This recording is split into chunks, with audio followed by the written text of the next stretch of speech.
So in my last video, I was showing you guys the whole script and everything. So that's cool and all that, but obviously you can't just send the script over and you get no reply. You're obviously talking to them. There's a conversation that's going on. So in the script, it was just kind of like me just talking the whole time, but it wasn't really anything what the client had to say or if they had to disagree on something. So in this video, like this is the only video, in my opinion, that you guys need literally on the internet for objections.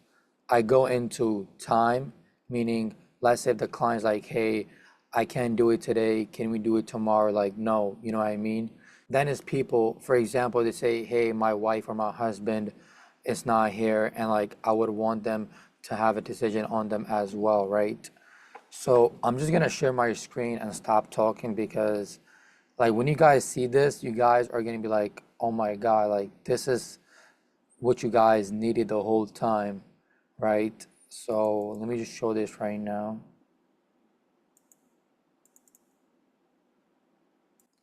Yeah, so this is the number one killer sales call objection on the internet, like literally. If you guys just master this, you guys don't want to use it on the sales call because you guys will forget this. So what you guys want to do instead is practice this exact framework, go through this and record it as always and break it down where you guys feel like you guys can improve on. So right here, I got all the comments. So these comments is pretty much for me, like anytime I did a call and I'm like, oh, I should have done this better or I should have done this. So I want to first start with that. So the first comment is be in the favor of the client and not of you. Genuinely help them out. Pretty much what do I mean is when you're conducting the sales call, right? Like genuinely tell them like what to do, but don't show them obviously, you know what I mean? Because that's your job and that's where you're getting paid for. But let's say they're like, hey, like how you do this, how you do that. Tell them like, hey, that's what we do exactly. That's how our process works. Because you don't want to hide anything from there and gatekeep. That's not a good sign and that's not how you do business. The second comment is you're only one decision away to change your life. And this is more of volume, right? So as many calls as you could do, that one call that someone makes that sale, if it's 10K, 20K, that's that call that was going to change your life. So right here, I'm just telling myself, just focus on repetition. The next one is be happy if someone makes a decision, if they buy from you or not. What I mean is, as long as they know, like, okay, I do not want this or I want this, you as a salesman or a saleswoman, you did your job because your job is to just guide them, not force them into a sale. The next one is you should expect a no. So a lot of people when they're making these sales calls, they're like, oh, okay, this is gonna be the one, this is gonna be the one. Yeah, that's good because you guys are assuming the sale and you guys should be doing that. But don't be afraid to get a no, right? Because if you guys are afraid to get a no, then you guys won't be confident in the next call. That's why when I was doing door-to-door sales, my goal was to get as many no's as I can in a single day. I'm like, okay, today I want to get 60 no's and I'm done. And within those 60 no's, I get at least 5 yeses. I make 5 sales, right? The last one is repeat whatever they say they can do and then say it again and tell them that's the reason why that they aren't able to do what they're supposed to do or what they really want. So to put it into an example is, let's say I want to lose weight. Let's say I want to lose 20 pounds and I'm like, okay, I need to ask my wife. Now, as a salesperson, you could say, hey, the reason why you didn't lose 20 pounds is because you've been waiting on your wife, rather you making the decision yourself and taking accountability. They're like, oh my God, like, just take my money, right? Just take my money at this point. So anytime they say something, repeat that. Be like, this is the reason. And this works with literally anything they say. The next one is understand, don't memorize. Learn principles, not formulas. I don't remember where I got this from, but I pretty much wrote this down. And pretty much this quote is saying that you want to understand the customer, you want to understand what you're saying, you want to understand the script and the service, right? You do not want to memorize. Because if you guys memorize the script, then you guys are just going like this, okay, okay, what's next, what's next? And you guys just get lost and you guys just lost the sale. You want to understand it. Then is learn the principles. So in this whole section, I'm going into principles and I'm not going to formulas. There's no formula here to success, right? And there's no formula in general. The only formula I would say is you need to own a business that you could sell in the future. So you need to own equity into something. I mean, there's other ways you guys could make money from, but that's pretty much if you guys want to start a business, right? You guys could do stocks or Forex, whatever there is. So the first principle of this sales call is setting expectations. Let's see what it says. So when you're talking to these clients and they saw an ad of you that says, let's say 50 appointments booked or you don't pay, right? That's only if they qualify for it, right? If they have a good business, they're willing to spend X amount and they're just committed on those results and they have a team to actually handle it, not just two employees and they're like, oh, I'm ready to make 80K a month. It doesn't work like that. So you want to tell them right away that this is not a get rich scheme, that you guys are just going to make money within 3 months and you guys will just be a millionaire. It takes time. It takes 6 months. It takes sometimes a year, sometimes even more. And the next part is giving a free trial so you could earn their business, right? Now, I don't recommend doing that if you're already in the business, you're making tons of money. Let's say if you have 10 clients paying you each like 5K, 10K per month, it doesn't matter. You should not be giving a free trial. There's no point. But if you're someone that's starting out, I truly recommend to give that free trial because not only you guys learn from them, but you guys could leverage their testimonial if they are willing to give you to get other clients. And you earn their business if you guys do give true value. The next thing I learned is after a customer agrees to go with your service, all you need to do is just be quiet. Send them the contract, collect the payment, start the onboard, and that's it. Because when you guys talk too much, you guys talk yourself out the sale. So do not do that. Your first impression is everything. So you want to make sure you guys are confident, you guys know what you guys are talking about the service or the product you guys are selling, and just be super genuine, right? Don't be cocky. Don't be like, hey, we just helped out this. We don't really care. That's not good, right? That's not a good first impression because in my eyes, if I'm the client, that makes me think that I'm just another person to them, right? And they won't care about me and I should work with a company that's smaller so I should get the full experience rather working with someone that has 60 clients that they don't even care about them. So at number fifth, I say selling is helping prospects make decisions to help themselves. You're not selling them. All sales is change. If they have a product that's not good or a service, you're just giving them a better service. If they want something new, you give them that. Keep the prospect, not the sale, as a priority. It's about you, not me, but about the client. That's what I mean. And when I mean not the sale as a priority, don't look at the end game and be like, oh, I'm about to make 2K or about to make 10K off this client.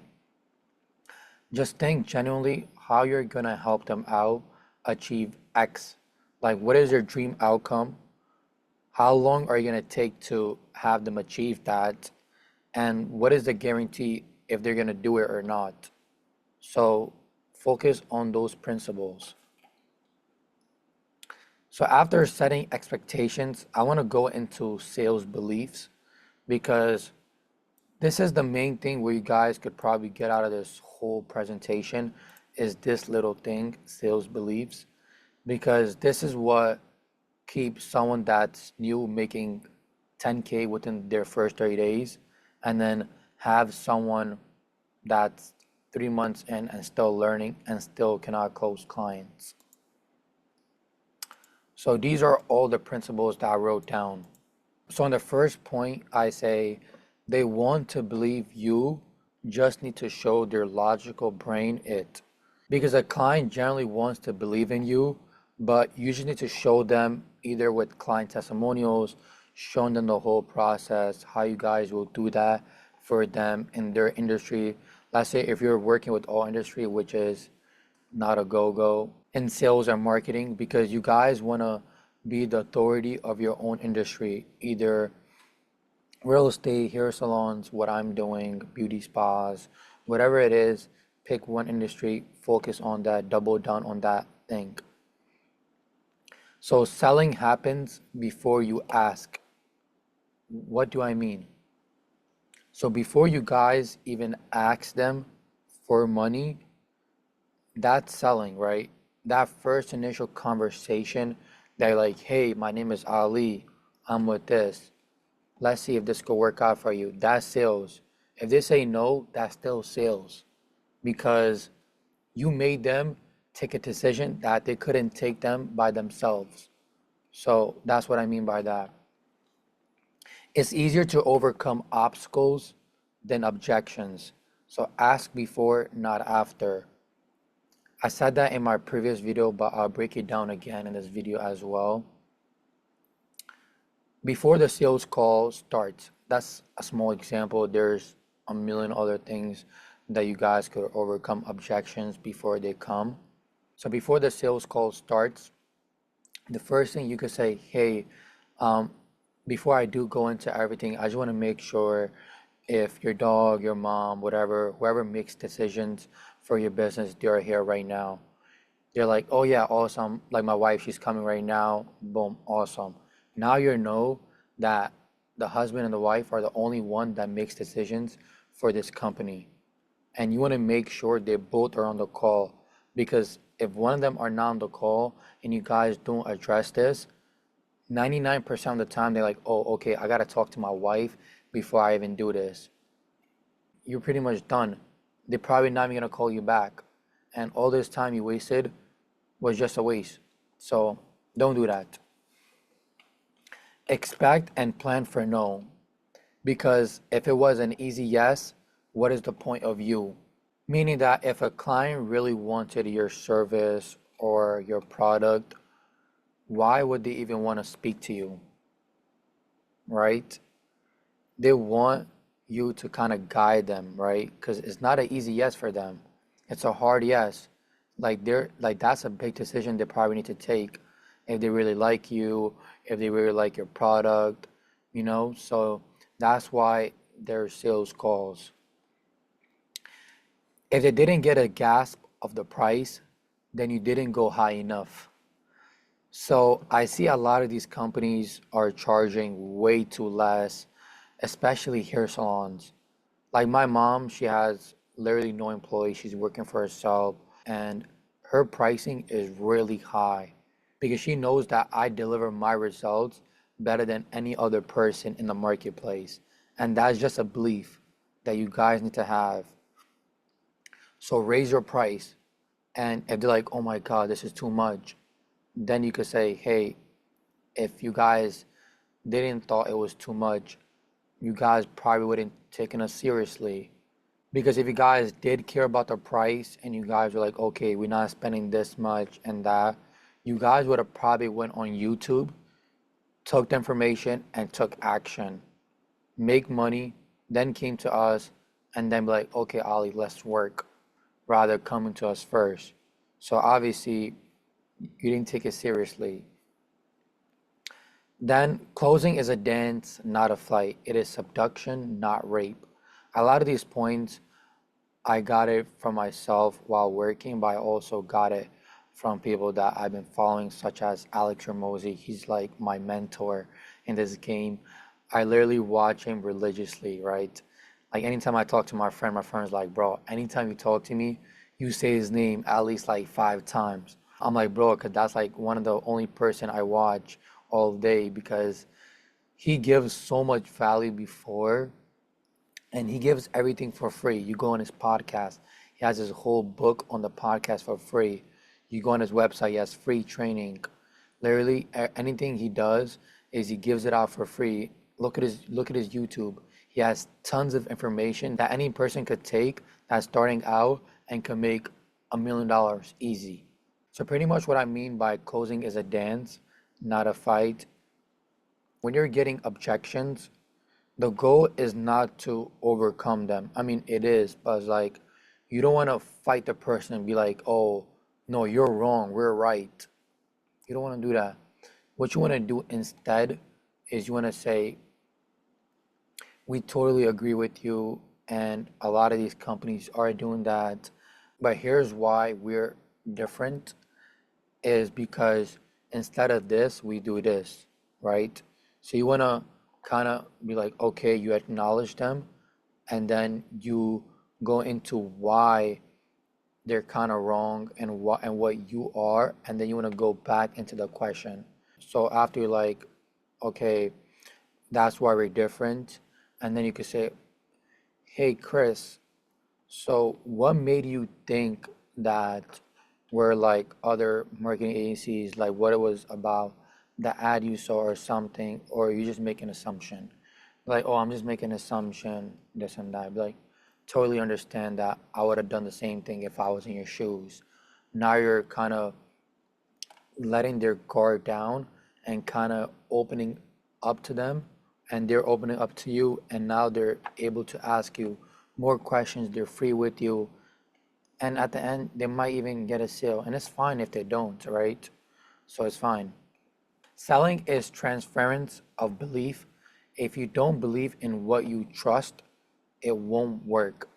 This statement is specifically for your service or your product because if you guys don't believe in it, like ask yourself this: if you're the client, will you buy this? How long will you stay in the service for? And at what point will you buy in? When you are in high school, when you're out of college, when you want to start a business, when you want to improve yourself. So ask these questions to yourself. Last but not least, how much does your prospect trust you? Not a yes or a no, is how deeply. So it's not binary, right? It's more of how deeply do they trust you? Have they perceived value from you before and they've taken actions? If they did, they probably trust you. Do you have content on Instagram, YouTube, on different social media platforms, right? Do you have testimonials, right? How long have you been in the industry? Is it just 6 months or is it 5 years? So that's how you guys build trust. Another way is by CPR. CPR is creating a personal relationship. Let's say if you guys see something that they have something in their bag, they're wearing a football jersey, just connect with them. Be like, oh my God, you watch the Jets as well. I'm a big fan. I'm from New York. I've been watching them since day one. I know they suck and all that. They start laughing and cracking up. That's how you guys build those relationships. Because now you're not just selling them, now you're generally interested in what you see and what they're interested in, right? Because if you're interested in what they're interested in, bro, they're gonna like you. Like who doesn't like imagine I like basketball and I like the Knicks. Imagine someone talking to me about the Knicks. Like I could go literally like 10 hours straight talking to them about that subject. So yeah. So the next one is logic selling before I go into objections, which is the best part about this call. And like it's my favorite part as well, honestly. So emotional sales, they will come back in 1 week and say, I think I made a mistake. Pretty much when you guys are going strictly off emotions, off their emotions, it's good. It's a good tactic. But if your product is not good, then they might come back and they might be like, "Oh, I made a decision."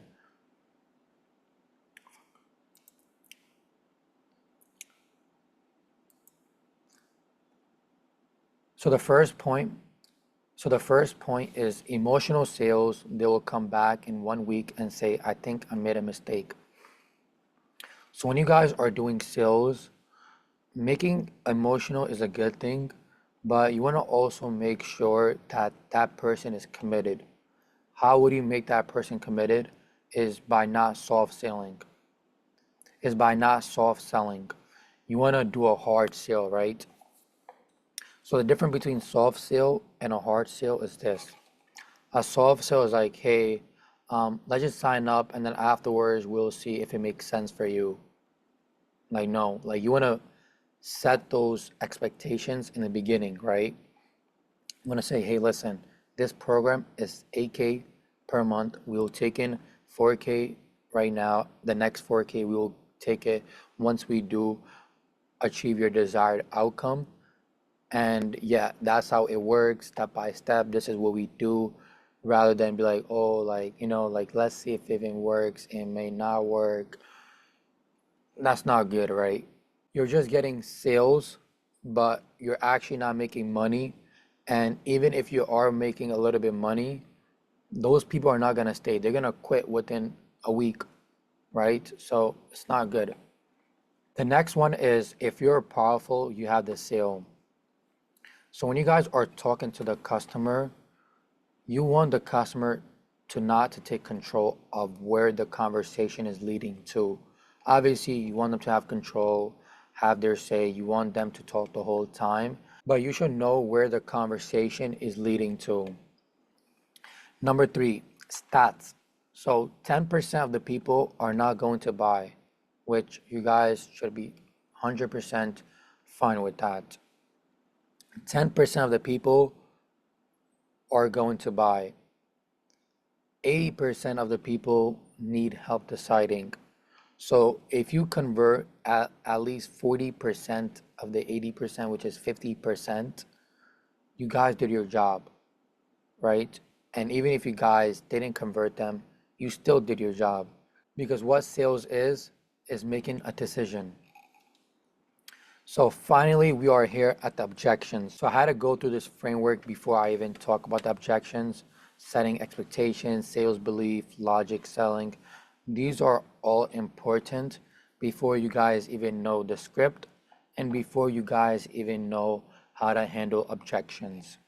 So as you can see, I have a tip here. It says, ask in a concerned voice, and then it says, keep the curious hat, childlike curiosity. So pretty much anytime you guys are talking to a client and anytime you guys want to know something, you want to make it so slow. So saying, hey Chris, so what made you want to come to us, right? Instead of saying, hey Chris, what made you want to come to us and work with us? It doesn't sound that good. Rather, saying in a slow voice and actually having a little bit hand gestures, even if it's on Zoom or in person, it doesn't matter. Still do it. Side notes. So if they object, seek to understand, not to argue or be right. Selling is not winning. So I said in the beginning, you do not want to fight with them. Sales is not fighting. Sales is understanding them and then having them make a decision.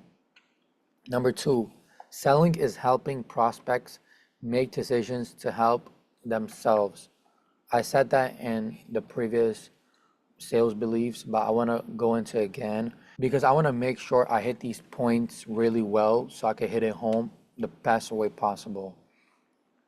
Number three, keep the prospect, not the sale, as a priority. It's not about you. And the last point, the goal of closing is to get them to decide not to buy. When you're closing them at the end, as long as they have decided to either give you a hard yes or a hard no, honestly, you should have no problem walking away with a smile. If they said yes, you're like, awesome, perfect. If they say no, awesome, perfect. It's fine. Because if they don't buy from you now, it wasn't a proper fit for them at that time, and they will come to you later. Just keep nurturing them through emails, newsletters, social media, YouTube, whatever is your platform. You want to nurture them across that specific platform. Also, you want to make sure you are on all platforms. For example, before I was using TikTok, but now I'm not using it because I just don't like the information on TikTok. And it was just a distraction for me. But now I'm pretty much back on it, but I'm not consuming anything. I have this website where pretty much I just upload everything on there. And the best part is I don't even need to be on the platform. So that's what I do. And people leave platforms to platforms. So make sure you're posting across all of them. The first objection is this. The client says, Ali, I'm not ready to take this program right now. These are the questions you should ask them. So you tell them, what happens if nothing changes? Meaning, let's say they're like, okay, I'm not ready now, but later I'll be ready. And then you could say, okay, sounds good, but what would happen if nothing changes? Another question you could say is, what are the consequences if you don't do anything? Let's say if they're like, oh, I don't want to move forward, you could say, what are the consequences? Because if they wait, they might lose the opportunity. If they wait, they might lose their home. If they wait, they might lose their wife, their kids, etc. There's so many things that people pay for the price of time. They want things to happen ASAP. And that's why rich people, they prefer time over anything. Then after you ask those questions, then you want to say, would you be okay with that? And you want to say just like that. If they're like, yeah, I wouldn't be okay with that, and then you're like, you want to say it in a genuinely way, but to kind of give you a brief sentence, like, okay, that's what I thought pretty much, and and that's why we think this would be a fit for you. And then you want to say what you said before based on the product or the service, and then you want to go right back to it and then go for that close. So the next obstacle is before the client disagrees. So pretty much what happens before you present them the offer, right? So the first question you want to ask them is, why did you hop on a call today, right? But obviously you want to change your tonality. And then they're like, okay, I want to find out more about the program XYZ. Then from there, you want to emphasize on this point by saying it in a nice way, right? You could joke around with this. So you don't hop on a call all day finding info about programs, right? Because when you say like that, they're like, no, no, no, I actually want to lose weight.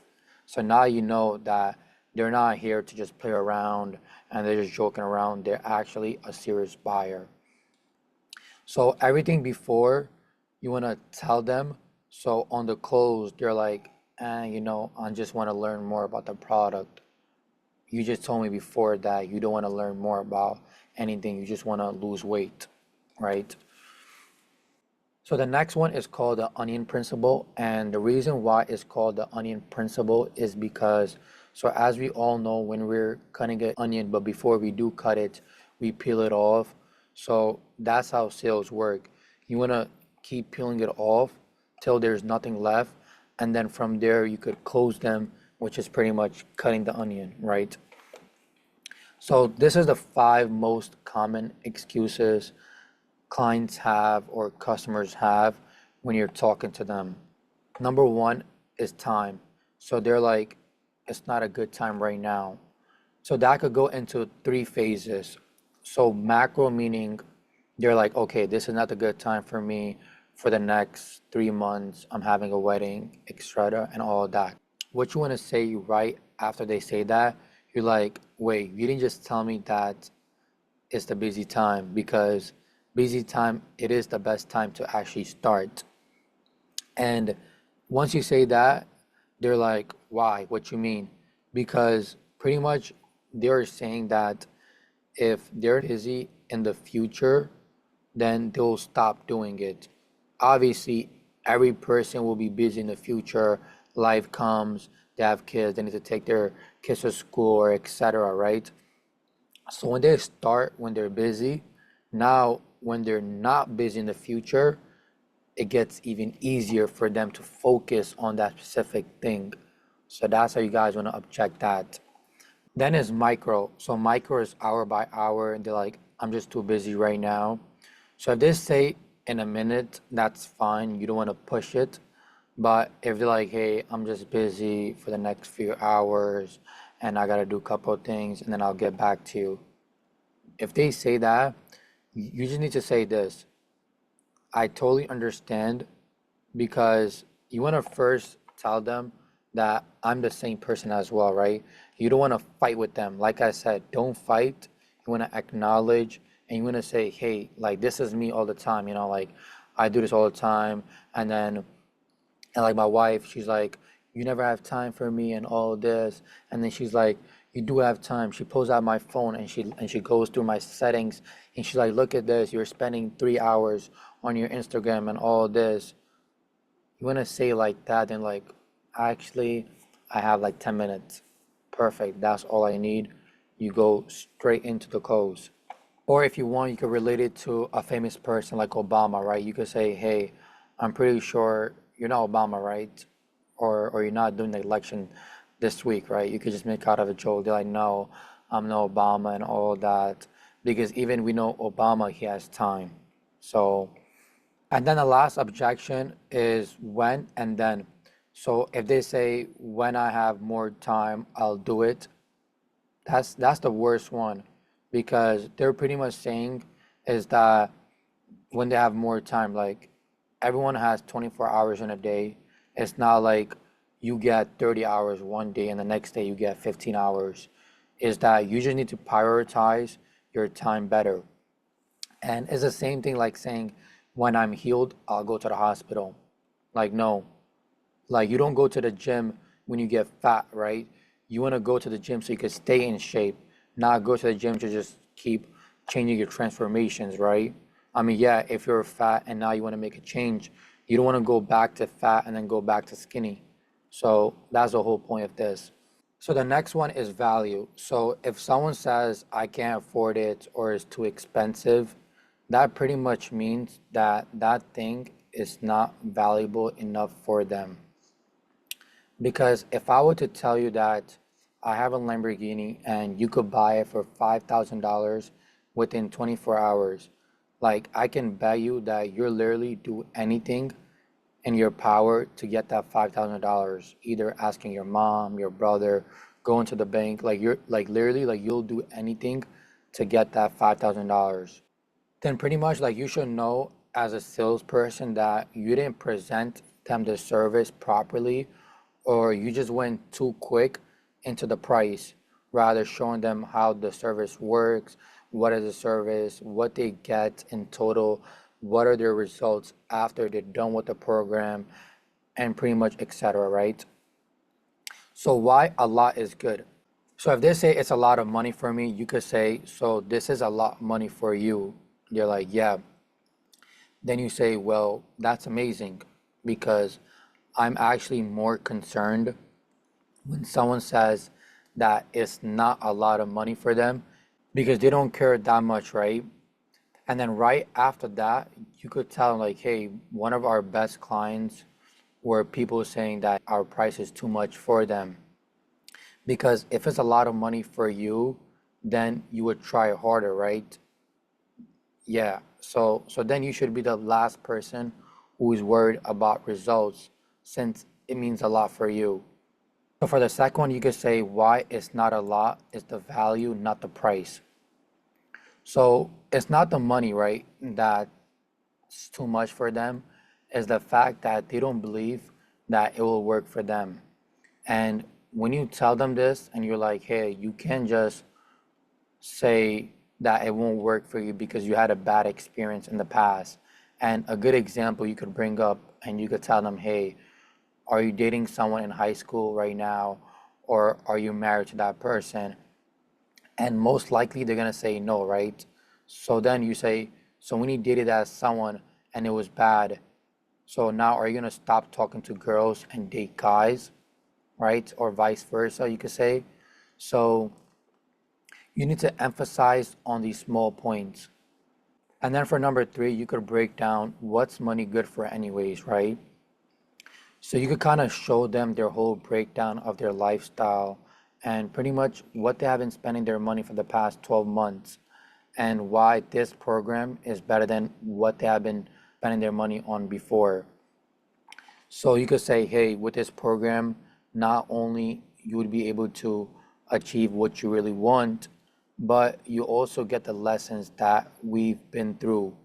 So the real question is, are you willing to spend time or money? Because if you're willing to spend time, then I recommend that don't go with this program, stay another 10 years, going through different hardships, keep failing, and then pretty much you guys will be good. If you guys do want to save those 10 years and actually want this stuff to work, then you need to pay a price, right? And then at the close, this is a good close that you guys could use is at the end of the day, right? Both of these are options that are risk free. You can walk out the door with no guarantee, but you'll lose all that time, or sign up, get a guarantee, but only one will get you closer to your goal. Which decision do you think will get you closer? You wait a decade and you go through all the experiences to win, or you take this opportunity, you fail within 3 months, and then you know what's right and what's wrong. If you have no risk with no upside and no risk with potential upside, is your choice. And then at number four, why you don't need money. So go to your manufacturer that I need you to make my payroll or else I can't come to you. So you become resourceful, not having resources. Pretty much every self-made millionaire and you started at zero. So it's fine. So for the third objection is if they say this is not a fit for me. So there's 3 points that I really want to hit on. And the first one is new identity, new priorities. So something specific about the program that they don't like. So when you have a new identity, then you have new priorities, right? Let's say before you weren't going to the gym and now you're going to the gym. So now your priority is going to the gym and actually bettering yourself. So you can now become a six-figure monthly businesswoman. So the reason why I put that in there is because let's say if they're like, hey, I want to invest in your program, and then you could say, okay, now you can become a six-figure monthly businesswoman. So you want to give them attributes to what they're about to do. So meaning you vote with dollars about the things that you care about. Let's say if I go to your bank statement and I see food, I see gym, I see good things, right? So now I know that you actually care about your health, right? You spend money on getting the right stuff. So that's what it means.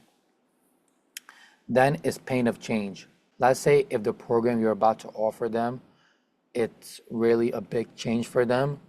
Like how can you look at their schedule, remove something, add this thing that is 10 times better? And the reason why it's important, because when the pain of change is greater than the pain of staying the same, then you will change. Example, so before when I was doing business, right? So I wasn't that much serious because I was working at a job, I was making good money. But after I quit my job, I wasn't making any money and I literally had to make money in order for me to survive. That's when I fully went in to start doing sales calls, doing all these different things that would make me more money. Because if that didn't happen to me, I would never make that change. That's what I mean.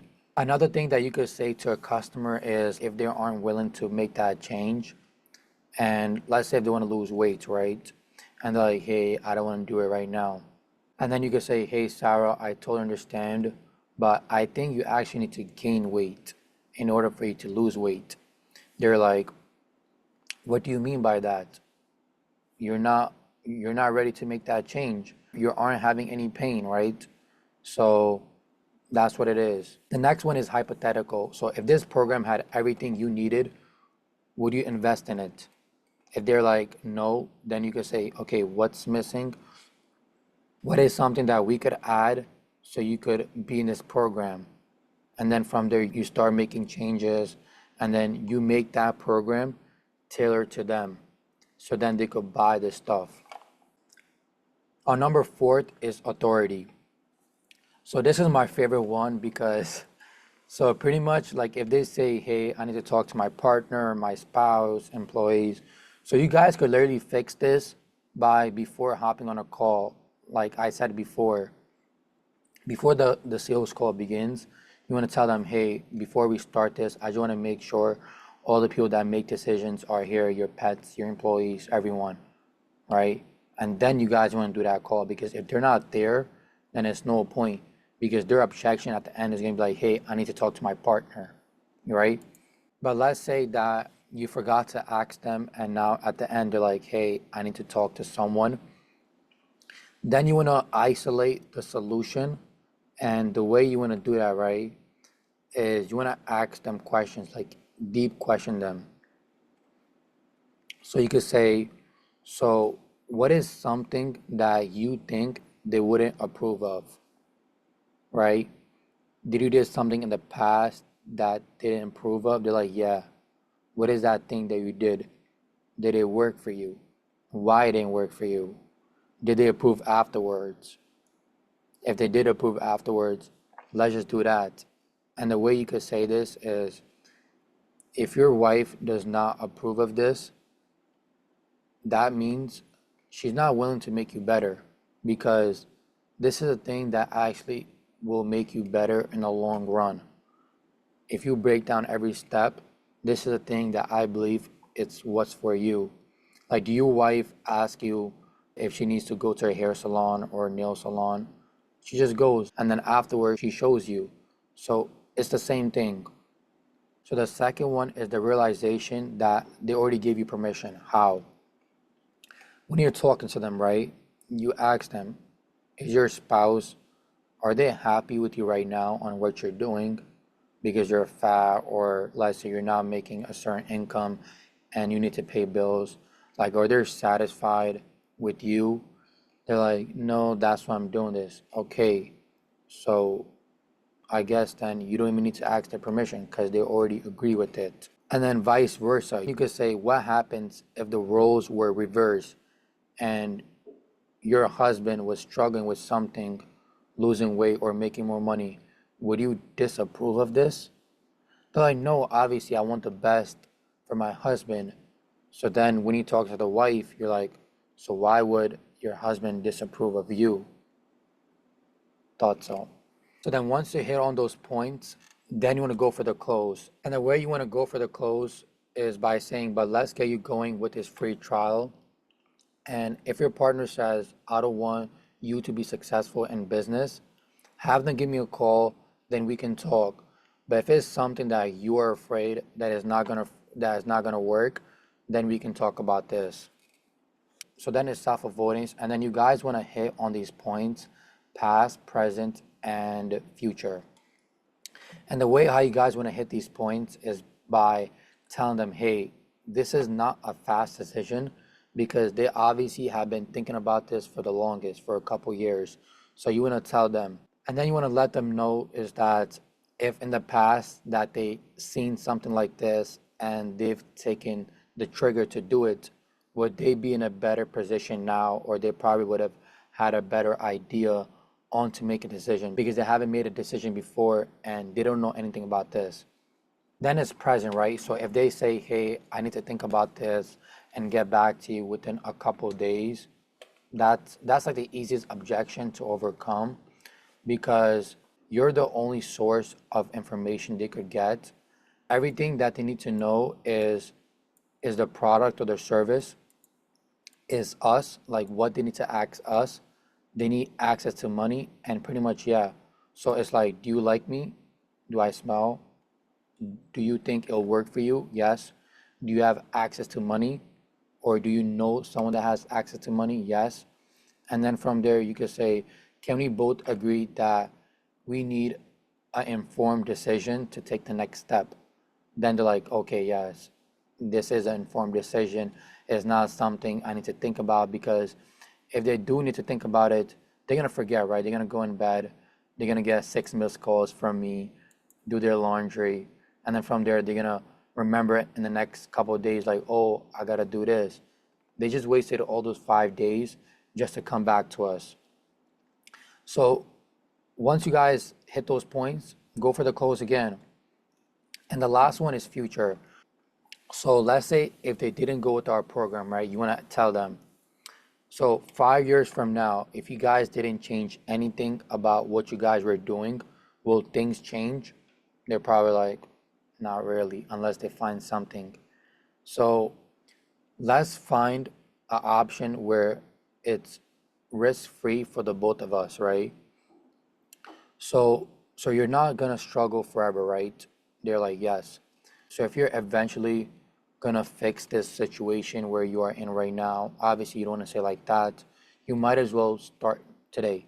Because why not do the correct thing for a longer time period, right, in your lifetime?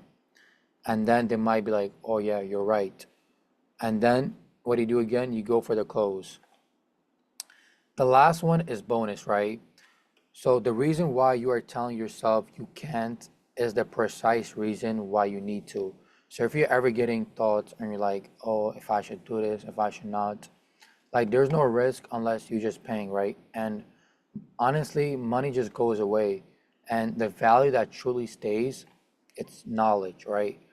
And that's why millionaires and billionaires, even if they lose something tomorrow, it'll take them like 30 days to make money right away, because they have knowledge that it works in any marketplace to go into.